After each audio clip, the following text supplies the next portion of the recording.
तो 3.5 साल से सुशांत और उनके फैंस इंसाफ का इंतजार कर रहे हैं। जून 2020 को जब उनके जाने की खबर आई तो पूरा देश सदमे में आ गया।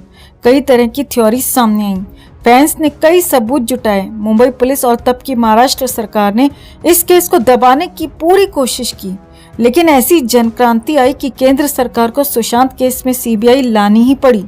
लेकिन किसी ने भी तब ये नहीं सोचा था कि उनकी इतनी मेहनत के बाद 3.5 साल बाद भी सीबीआई इस केस पे सिर्फ जांच ही कर रही होगी। सुशांत आखिर कैसे अचानक क्यों चले गए, ये चुभता सवाल आज भी बरकरार है। वो पंखे से लटके मिले थे और आज तक जांच जारी है। सीबीआई की तरफ से कोई भी कंक्लूजन रिपोर्ट अब तक पेश नहीं की गई है। अब उनके वकील विकास सिंह ने भी एक बड़ी बात कही है, ऐसी बात कही है जिसे सुन आपका भी कलेजा फट जाएगा। कई सवाल मन में घुमड़ने लग जाएंगे कि क्या सुशांत को कभी इंसाफ नहीं मिल पाएगा? क्या सुशांत दिशा के गुनहगार यूं ही आजाद घूमते रहेंगे? तो आखिर ऐसा क्या बोले हैं सुशांत के वकील विकास सिंह? क्यों ये बात सुन फैंस बोल पड़े हैं, नहीं होने देंगे ऐसा? और 3.5 साल बाद आखिर कहां तक पहुंची है सुशांत केस की सीबीआई जांच? आपको दिखाते हैं, बताते हैं सब। आप भी सुशांत दिशा के इंसाफ के लिए इस खबर को ज्यादा से ज्यादा लाइक और शेयर कर अपना प्यार और सपोर्ट दिखाएं और कमेंट में जस्टिस फॉर सुशांत जरूर लिखें। चैनल के साथ जुड़कर चैनल को सब्सक्राइब कर हमारी आवाज बने। तो मीडिया हाउस टाइम से बातचीत करते हुए विकास सिंह ने यह कहा है कि सीबीआई सुशांत सिंह राजपूत के केस को धीमी मौत देना चाहती है, यानी स्लो डेथ से इस केस को खत्म करना चाहती है। जब उनसे ये पूछा गया कि फिलहाल इस मामले में क्या अपडेट है, तो उन्होंने कहा यही अपडेट है, परिवार के पास कुछ नहीं है, सब कुछ जांच एजेंसी और मुंबई पुलिस के हाथ है। ये पहले ही अपने तरीके से इस केस को डैमेज कर चुकी हैं और अब सीबीआई इस मामले को स्लो डेथ देना चाहती है। आपको बता दें कि इससे पहले सुशांत का पीएम करने वाली टीम में शामिल एक शख्स रूप कुमार शाह ने भी ये दावा किया था कि सुशांत सिंह राजपूत का मर्डर हुआ था, क्योंकि उन्होंने एक इंटरव्यू में बताया था कि एक्टर के शरीर पर चोट के निशान देखकर ये साफ था कि उनकी डेथ नेचुरल नहीं थी बल्कि हत्या की गई थी। इस बयान के बाद भी तमाम लोगों का गुस्सा बॉलीवुड पर फूटा था। शेखर सुमन से लेकर सुशांत सिंह राजपूत के परिवार वालों ने भी इस केस को दोबारा ओपन करने की बात कही थी। हालांकि अब तक इस मामले में सीबीआई की तरफ से कोई रिएक्शन सामने नहीं आया है। ऐसे में हम भी सरकार और सीबीआई से पूछना चाहते हैं कि क्या हमें इस देश की न्याय प्रणाली से भरोसा उठा लेना चाहिए? क्या यहाँ इस देश में जो केस सीबीआई को जाता है वो ऐसे ही लटक कर रह जाता है? दिन दहाड़े एक सुपरस्टार को मार दिया जाता है और 3.5 साल बाद भी उसके गुनहगार आजाद घूम रहे हैं। क्या जो फैंस दिन रात लड़कर इतनी मेहनत कर सीबीआई को इस केस में लाए थे, उनकी मेहनत बेकार चली जाएगी? क्या इस केस में सीबीआई कभी कोई अपडेट नहीं देगी?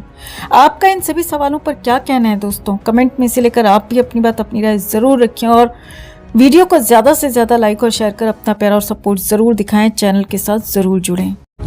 हमारा स्पष्ट रूप से आरोप है, बेस्ड ऑन द एविडेंस, कि दिशा सालियान का गैंग रेप करके उसकी हत्या की गई। इस हत्या के मेन 3 आरोपी है आदित्य ठाकरे, सूरज पंचोली, टीनो मोरिया, और इस बारे में सबसे बेस्ट एविडेंस है उनका मोबाइल टावर लोकेशन। तो एक बार फिर दिशा केस में बेहद बड़ी ब्रेकिंग न्यूज निकल कर आ रही है। जी हाँ दोस्तों, दिशा सालियान के वकील नीलेश ओझा ने इस बार साफ साफ वो 3 नाम ले लिए हैं जो 8 जून की दिशा की उस पार्टी में शामिल थे और जिन्होंने दिशा के साथ दरिंदगी की और फिर उसे 14वीं मंजिल से धक्का देकर इस पूरे खेल को अंजाम दिया। और यही सच सुशांत दुनिया के सामने लाना चाहते थे और इसीलिए ही उन्हें भी 14 जून को बड़ी बेरहमी से इस दुनिया से रुखसत कर दिया गया। तो आखिर ऐसा क्या बोले हैं इस बार दिशा सालियान के वकील और कौन सा ऐसा सबूत लेकर आए हैं इस बार जिससे वो 3 बड़े नाम होंगे बेनकाब? आपको दिखाते हैं, बताते हैं सब। आप भी सुशांत दिशा के इंसाफ के लिए इस खबर को ज्यादा से ज्यादा लाइक और शेयर कर अपना प्यार और सपोर्ट दिखाएं और कमेंट में जस्टिस फॉर सुशांत दिशा जरूर लिखें। चैनल के साथ जुड़कर चैनल को सब्सक्राइब कर हमारी आवाज बने।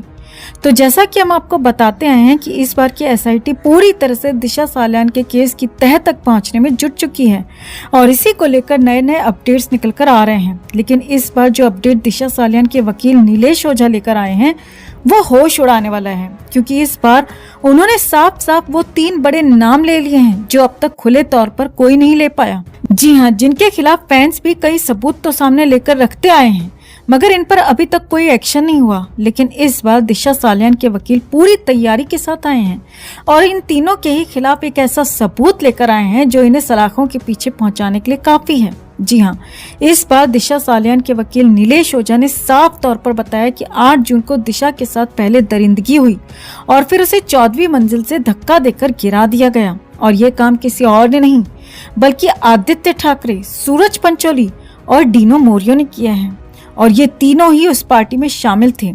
जब नीलेश ओझा से पूछा गया कि क्या आपके पास ये आरोप लगाने के सपोर्ट में कोई ऐसा सबूत भी है जिससे आप ये बात साबित कर सकें, तो उन्होंने साफ तौर पर बताया कि उनके पास ऐसा अहम सबूत है जो उनके सारे आरोप सच साबित करता है, और वो सबूत है इन तीनों के मोबाइल टावर लोकेशन, और ये सबूत वो कोर्ट में भी जमा करवा चुके हैं, और इस केस में उन्होंने याचिका भी दायर कर दी है रिटन कंप्लेंट के साथ। तो ये बेहद शॉकिंग है दोस्तों कि इन तीनों के मोबाइल टावर की लोकेशन 8 जून की दिशा सालियान के उस मलाड वाले फ्लैट की ही पाई गई है, जो कि ये साफ करता है कि ये तीनों भी उस पार्टी में मौजूद थे। जब वकील से पूछा गया कि दिशा के पिता तो यही बताते आए हैं कि उनकी बेटी की मौत एक एक्सीडेंटल डेथ है, न कि इसमें किसी का हाथ है, तो इस पर वकील ने बताया कि ये पूरी तरह से झूठ है, सबूतों के साथ छेड़छाड़ की गई है, एविडेंसेस को टेम्पर किया गया है, और इसमें रोहन रॉय, किशोरी पेडनेकर और मालवाणी पुलिस थाने के वो अधिकारी शामिल हैं जो आदित्य ठाकरे को बचाना चाहते थे। ये सब आईपीसी 218, 192, 193 और 201 के तहत आरोपी हैं। इनके खिलाफ भी एफआईआर के लिए एप्लीकेशन दी जा चुकी है। जब दिशा के वकील से पूछा गया कि आखिर कौन थे वो लोग जिन्होंने दिशा के परिवार को गुमराह किया, गलत जानकारी दी, क्या आपके पास इससे जुड़े कोई सबूत हैं, तो उन्होंने साफ साफ 2 नाम लिए जिन्होंने दिशा के केस को घुमाने की कोशिश की। उनमें अहम 2 नाम हैं, एक दिशा का मंगेतर रोहन रॉय और दूसरी किशोरी पेडनेकर। वकील ने बताया कि दिशा सालियान के माता पिता उस पार्टी में शामिल नहीं थे। उनको जो खबर दी गई, जिस तरह ये पूरा मामला बताया गया, उन्होंने उस पर ही यकीन कर लिया, लेकिन हमारे पास इस बात के पक्के सबूत हैं कि इन लोगों ने सबूतों के साथ छेड़छाड़ की और वहां पर मौजूद उस पार्टी में मौजूद लोगों को भी डरा धमकाकर चुप कराया, किसी को प्यार से तो किसी को पैसे से। जी हाँ, इतना ही नहीं, दिशा सालियान के वकील ने आगे बताया कि आदित्य ठाकरे जो अब तक ये बताते आ रहे हैं कि 8 जून को वो अपने नाना जी की डेथ होने पर उसी जगह पर मौजूद थे, न कि दिशा की पार्टी में, तो इस बात को भी खारिज करते हुए वकील ने बताया कि आदित्य ठाकरे के नाना जी की डेथ 14 जून को हुई थी और ये सब दिशा के साथ 8 जून को हुआ था। तो आदित्य ठाकरे झूठ बोल रहे हैं और अपने खिलाफ झूठा डिफेंस देने के आरोप में भी उन्हें बहुत बड़ी सजा हो सकती है। तो ये दिशा केस में अब तक का सबसे बड़ा डेवलपमेंट माना जा रहा है, जहां दिशा सालियान के वकील पक्के पुख्ता सबूत के साथ वो 3 नाम लेकर आए हैं जो कि इस केस में शामिल हैं, और टाइम टू टाइम इन तीनों के ही खिलाफ दिशा सुशांत केस से जुड़े सबूत भी मिलते रहे हैं। तो अब देखना होगा कि एसआईटी इन्हें कब पूछताछ के लिए बुलाती है और कब इन पर कोई ठोस एक्शन होता है। तो आपका इन तीनों ही नामों पर क्या कहना है दोस्तों? क्या आपको भी लगता है कि ये तीनों दिशा केस से कनेक्टेड हैं?